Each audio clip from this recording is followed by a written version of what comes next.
Hi, welcome. I am Luke Delaney, and I'm honored here to be with and get a chance to speak with Daniel McMillan, a resident of Brandon and accomplished bestseller author as well. Daniel has successfully written and published 2 independent science fiction novels and 2 novels of short stories as well. And he is also a member of, welcome Daniel. Thank you. First of all, and thanks for the opportunity to have a conversation with me.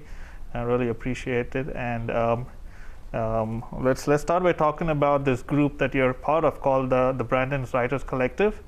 I've heard that it's a group of 6 authors, and you also have a book of short stories that the group has published. So would you like to talk a little about that, please? Sure. The group is called the Brandon Writers Collective, and yes, we are currently at 6 members, and we just through the course of the summer released our first book here, Second Chapters. Oh, nice. Which to all our surprises became an Amazon #1 bestseller. Oh, wow. And so that was very exciting. Nice. Yeah, it's a very diverse group of people. I'm a science fiction author, and but in our membership we also have 2 horror authors and 2 like real life realistic fiction writers. Nice. And and a group... fantasy author. So oh wow, that's great. That's a lot of diversity there. I'm pretty sure that diversity shows in the book as well, and the collection of short stories. It absolutely does. Going through the stories in Second Chapters takes you through, but the one thing that ties all the stories together is the theme that we chose.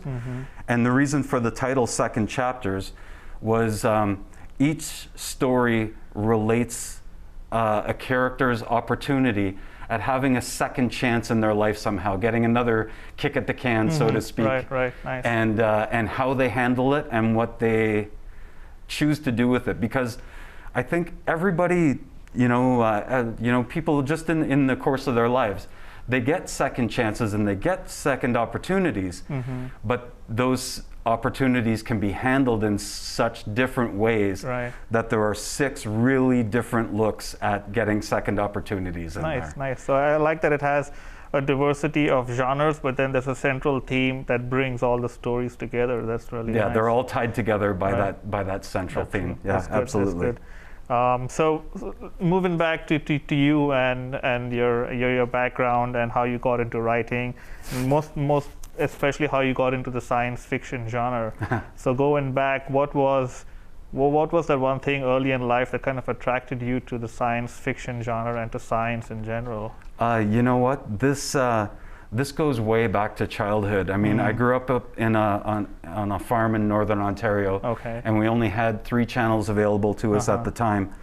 And every Saturday night they would show these back-to-back movies. And I would always check it out to see what was on, and was oftentimes disappointed. But from the time I was like a little kid, if it was spaceships or aliens and stuff like that, it just drew me in. And I'd be fixated by whatever, the old 1953 War of the Worlds, and The Day the Earth Stood Still and all that kind of stuff. And that's what got it started, I guess. But when I got old enough that I started to read, it was H.G. Wells. The classics. Well, actually the first novel I ever read that was like not a picture book, was this book called The Vandarian Incident.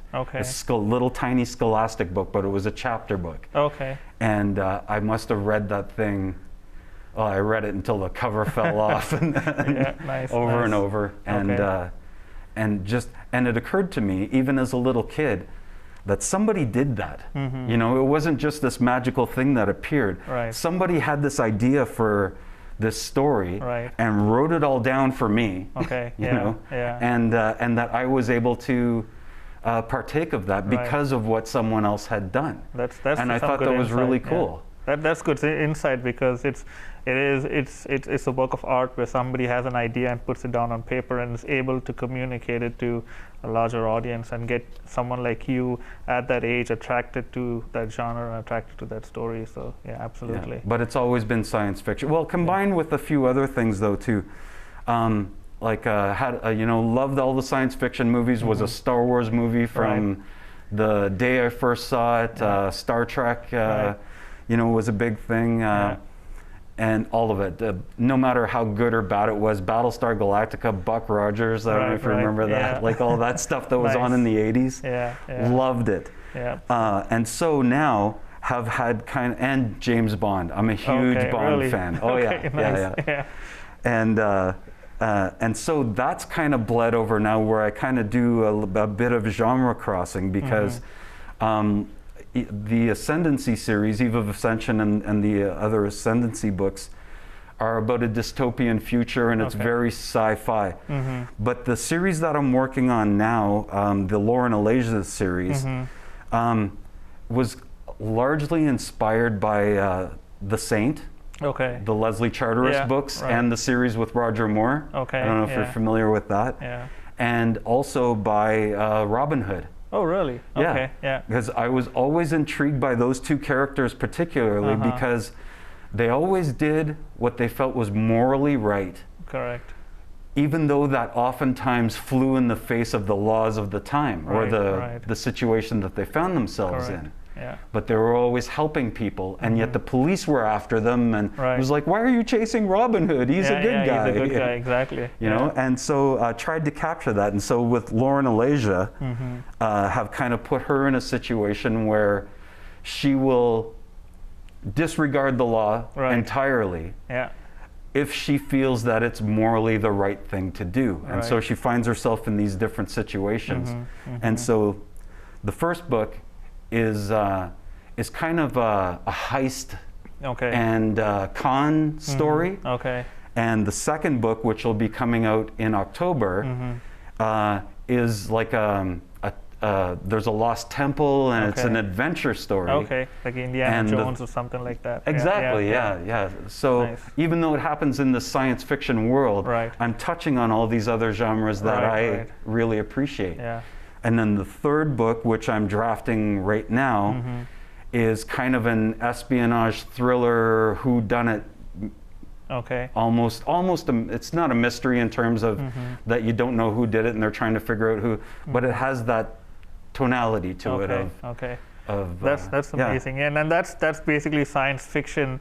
In general is always a cross of genre. Science fiction is the foundation, and over that you build. It could be mystery, it could be a thriller, it could be a drama, it could be all the other characters that you mentioned, like Robin Hood or anything like that, which is why I love reading science fiction as well, because you have that grounding in science, and then you just take off from that and you build on that, and that's what's so interesting about it. Absolutely. It really allows you to do a lot of other things as an author, because if I was a realistic fiction author, well, it's not really realistic to find yourself in some of these far out situations, but within the science fiction genre, it just opens up so many avenues for different ideas that I have of, okay, I can put a science fiction spin on this, I really like this idea, or I'm really captivated by, a certain maybe a place, or I've got this idea for this setting that I really want to use. Well, that can be on some distant planet where that's normal. And I can throw my characters in there and have at it. That's good. You're building your reality, and so you're not bound by the reality that we exist in now. That's great. And so going back to science fiction and the genre, and when you started to get attracted to it and started reading all these amazing books, was there any one particular author that you found yourself drawn towards and reading more of as you were growing up? Absolutely. Like I said, as a young man, well, like I said, those initial books, a lot of H.G. Wells, The Time Machine. Found myself reading some Isaac Asimov, which as a young person though wasn't quite as It was very dry and very. I mean, the stories were captivating. Right. iRobot and things like that. But it was series. The Foundation series. Yeah. But they were very. It was hard reading for a kid. It's very descriptive, right? His books. Oh yeah. And so I wanted the story and the things that were happening, but I found myself oftentimes not completely understanding what I was reading as a kid. Because they were so scientific, and you know, Isaac Asimov did that a lot, and so did the 3 Laws of Robotics guy. That's Asimov too. That's Asimov. But then you also have Arthur C. Clarke. The big three of science fiction. And Ray Bradbury. I read some of that. And so was drawn in, but I had a bigger appreciation as a young person for the TV shows and the movies, because I found them more accessible. That makes sense. But then when I was in college, I discovered, I kept hearing about it, and to me, when things keep appearing in my life for whatever reason, I start wondering why it's coming, and that I feel compelled that I have to, there's something in this that I'm supposed to pursue. And so I kept hearing about Stranger in a Strange Land.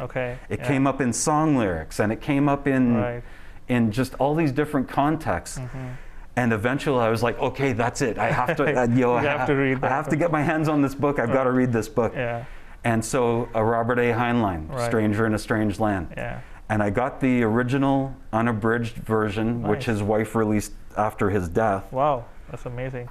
And read it through, and it was a fun read. It was this really cool science fiction world, and it was accessible, and it was fun to read, and I really appreciated that about it.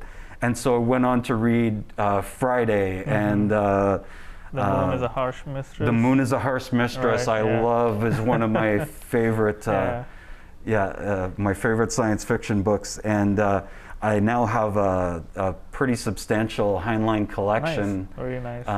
As many hardcovers as I was able to find, and a whole bunch of paperbacks. And my wife is a very patient lady when it comes to, because I've got all these things. That's amazing. But I liked that it presented those stories to me in a way that I could simply enjoy. And so I really try to bring that forward now as a writer. Like I've had people in reviews of Eve of Ascension say that I don't usually read this kind of book, but you know, I got it, and I read it, and I might read more of this type of book because it was about the characters, and it was about the things that happened to them. It wasn't a science textbook with characters in it. Exactly. You know? So, and with the Lauren Alasia series, I've even gone a step further and introduced much more humor and into the dynamics between the crew members of the ship that they're on as they travel around together on their adventures. Nice. And I've had some really nice feedback about that too. That's good. That's absolutely great. I must have read both these books as well, and I'm what you're describing is exactly what I felt when I read the books as well. It gives it caters to both audiences. It's sort of the people that are avid science fiction readers. They get exactly what they need from them because there's so much science fiction. It's built on that foundation. And for people that just love a good mystery book or a good thriller, they have that excitement in the books as well. And that's what I said about science fiction, being able to cross between genres and keep multiple audiences captivated. That's always amazing about it. And so let's talk a little about your writing process. So we've learned a little about your background and the groups that you're part of, and so now moving forward into you're a successful writer now, and you probably have an established process when it comes to writing and how you build your stories, how you build your characters, especially how you build the world that your characters live in. And so tell us a little bit how that process works. If you have this idea in your head, then you start building over that. Do the characters come first? Do the worlds come first? How does it all work together? That's a good question, and I have to say that my process is becoming more refined over time, and it has varied. The idea for Eve of Ascension actually came from reading through. I've kept everything that I've written, nice. And that was, I'm so glad that I did that. If there's any writers out there, hang on to your notes. They might, yeah. Today's idea that's not that great might be, something that really gets your juices flowing later on down the line. Yeah. But that one came from an idea that I had years and years ago, and I was just reading back through some old notes and discovered this, and I was like, wow, there's something here.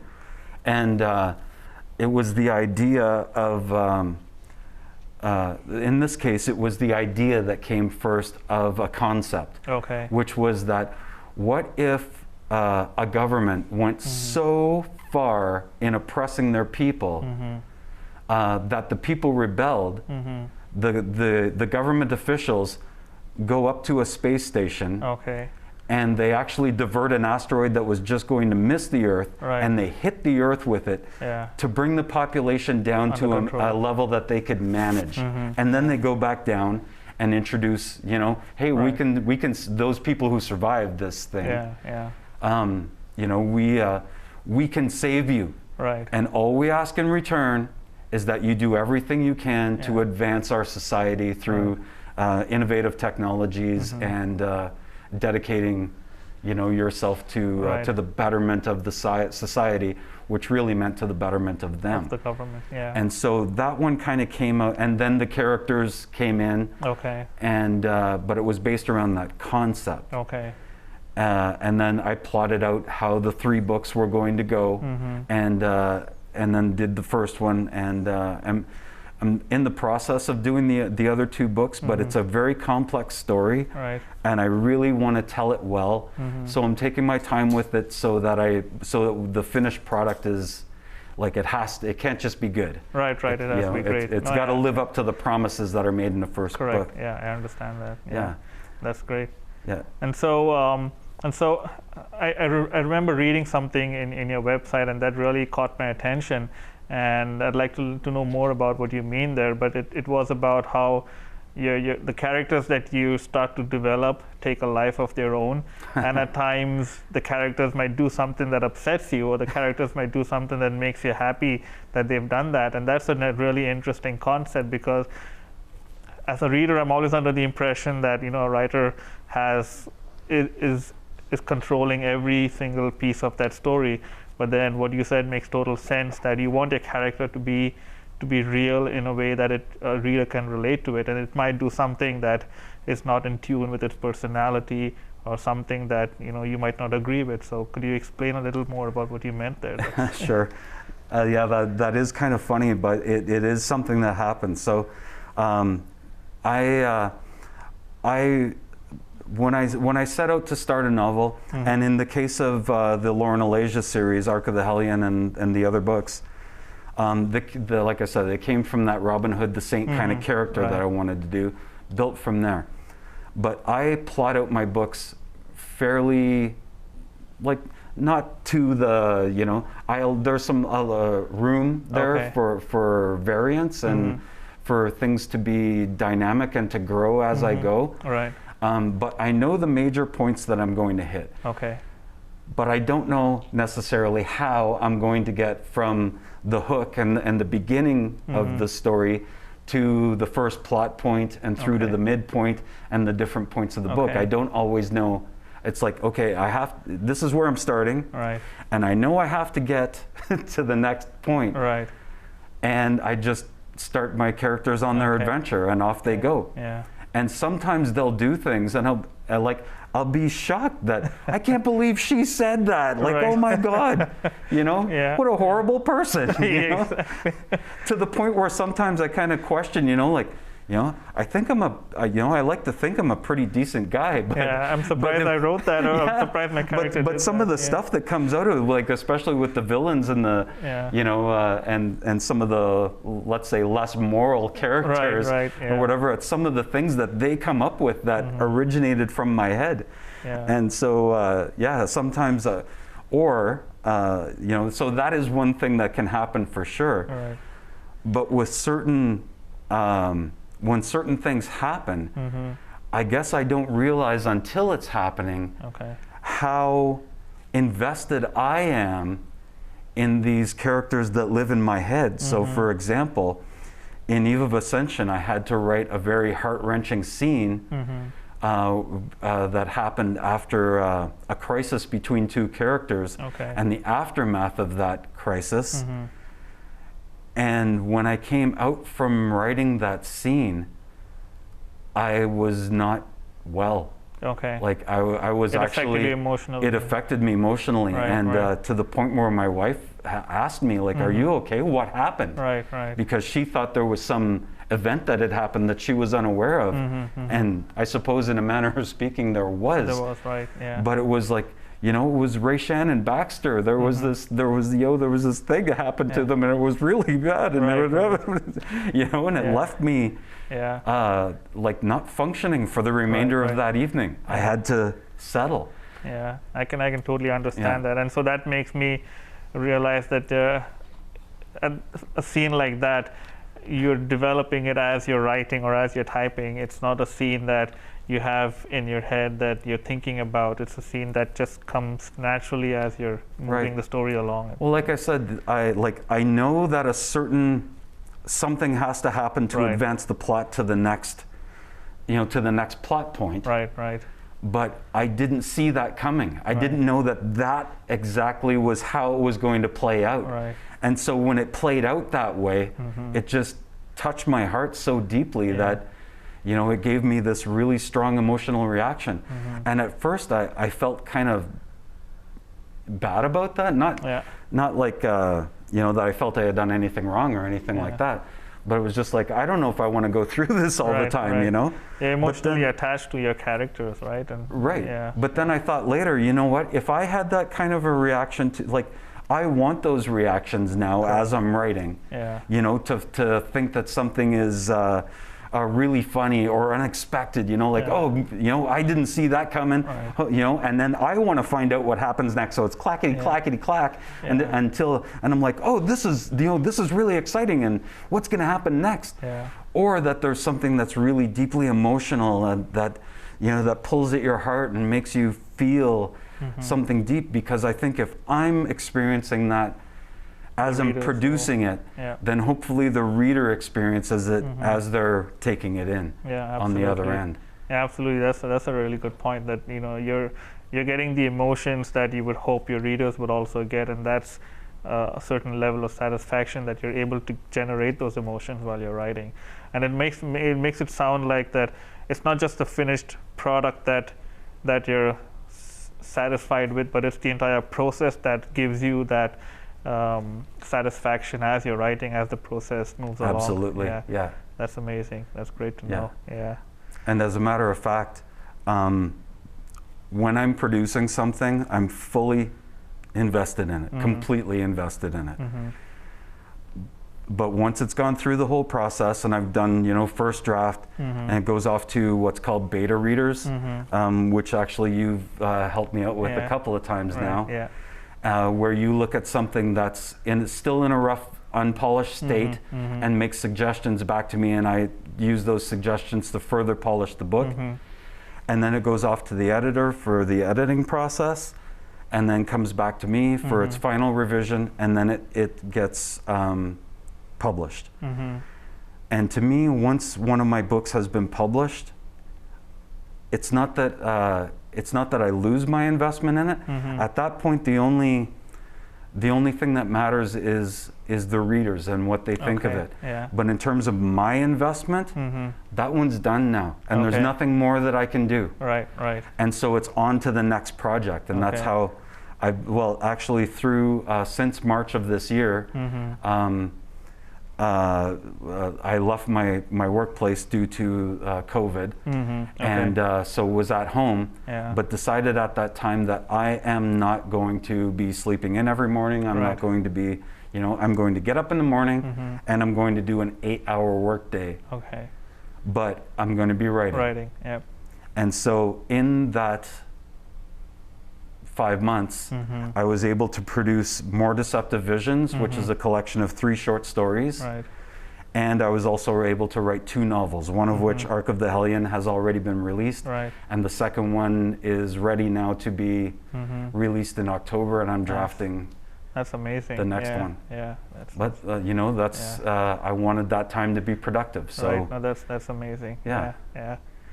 Yep, that's great. And so from that, it's drawing the analogy to a TV show that you really like, and now with the streaming services, you can binge watch an entire series and not just wait for the next episode the next week or something like that. And so after you've binge watched an entire series, and now you kind of feel you have this feeling of, well, it's not remorse, but you're missing that show now. And so do you get that same feeling when you're done writing a book, because now you've gone through that process and you enjoyed that process, but now that process has ended? Do you kind of get that feeling at the end of writing a book? You know what, I guess I hadn't really thought of it that way, but you know what, I do. Okay. There is, like when I'm finished writing a book and the revisions are all done, because that's a busy time, you know, and I'm getting feedback from beta readers and I'm including that, and it has to go to the editor and I get more feedback, and I have to put it all together, and by that time I usually have a deadline, because there's a publication date attached to the book. Okay. So I have to get it done, I have to get it out. And so I strive to get that in place, and when it gets done, I have to take some time after, and I guess I hadn't really put it in that in that context, or in that but it's kind of like, it's done, you know, it's over. Probably a mixed feeling, because now you're satisfied, you're proud that you've put this out there, but you also miss that process. I mean, you're going to go to your next book, but still you miss the process that you just went through. And there's always a bit of a question mark when the next book is coming up, you know, because when I finished Arc of the Hellion, I knew from feedback from beta readers, I think you beta read Arc of the Hellion. Yes, I did, And I got some really good feedback from beta readers, and then my editor said, you know what, your second book better be really good, because like it's, you know, there's a promise that's been made here that you have to keep up with. Right. Now, fortunately, when I sent him The Lost Temple of Pokath, the second book, he, you know, I was like, okay, you know, does it meet the promises? Does it live up to the expectation? And he wrote back, and I quote, "It's a firecracker," and even spelled it like that. It's a firecracker. And so I was like, okay, coming from my editor, I'll take that. No problem. That's great feedback. But at the same time, there's always this question mark of what's the next project going to be? You know, is the next idea going to live up to my own expectations that I place on myself as a writer? Right. You know, to be something that's worth my time, because, you know, so much time gets spent. And again, my wife is a very patient woman. You know, is it going to live up to the expectations that I have on myself? Is it going to live up to the expectations that the readers are starting to place on me? And somehow you just, you know, like it's surprising sometimes that you just keep pulling that rabbit out of the hat again and again. And you have trust in your creative process, you have trust in your ideas, and so you just let that develop into a story. Although I do, there are times, though, I have to admit, where I get an idea and I start developing it, and somewhere through the development process, it's just like it fizzles somewhere along the way. And it's like, okay, you know what, maybe I'm not attacking this story from the right angle, or there's some aspect of it that I'm missing, but for now, I'm backburnering this, and I'm going to look at other story ideas that I had, and maybe one of those will catch, and it'll go right through to the draft and the beta reading and whatever, and it'll go through the whole process, and it'll be something else that I've produced, and then maybe I'll take another look at, you know, Project X over here. That's amazing. That's sitting. And great. And so, tell us a little about how you develop some of the science in your books, because your books are science fiction, and so you have to start with concepts that are understood or concepts that are reality, and then kind of build over that and develop that fictional part of that science. And what's your process in developing that and building that? Okay, well, I guess tied in with my interest in science fiction as a kid was also an interest in science in and of itself, especially physics, like classical physics, and more recently, like in the last maybe 15, 20 years, quantum mechanics and quantum physics too. And so I guess an example would be in the Ascendancy series, the characters are able to travel instantaneously from place to place using gates that are quantum entangled with one another. Right, so quantum entanglement is a real phenomenon that is predicted by quantum physics. Right. And so when I was looking at how can instantaneous travel, which was necessary for some of the plot points in the book, instantaneous travel. So it was like, okay, I am faced with a problem now, and so what tools do I have at my disposal? So I start going through physics, and you start looking at, okay, well, there's the light speed barrier from, relativity, and so, okay, it can't just be faster than light travel, it's got to be instantaneous. Yeah. Well, this entanglement theory in quantum mechanics says that two particles that are entangled, no matter how far they're separated from one another, whatever happens to one happens to the other instantaneously. Interesting. Okay. Regardless of the distance between them. Right. So I was like, okay, there's a starting point. Right. So I had so they produced these gates then in a quantum environment that's, I call it voodoo physics, when you when you kind of take real physics and stretch it into the realm of imagination. Right. But they take these gates and they produce them in a field of heavy energy, whatever that is. And but when they separate them, they're entangled with one another. Okay. So when you enter one gate, you're actually entering both gates, and you exit the other gate. Yeah. And the distance that you've traveled is the distance of the gates themselves, plus whatever distance they've been separated by. That's amazing. And so that was the concept for that. So I base things on real physics to give them plausibility, but they have to do things that are beyond our current technological that's abilities. where the fiction comes in. And so that's where the fiction part comes in, where you take that real physics and you just stretch it into something that fits the bill for the device that's needed. Right. Yeah. And that's fascinating, because with so much science fiction content out there, it must make it difficult to come up with an original idea to do something like, for instance, travel faster than light, because there must be like 100 other concepts already in television and books. Yeah. Because, and of course I went through the list, and I actually had to do a little bit of research,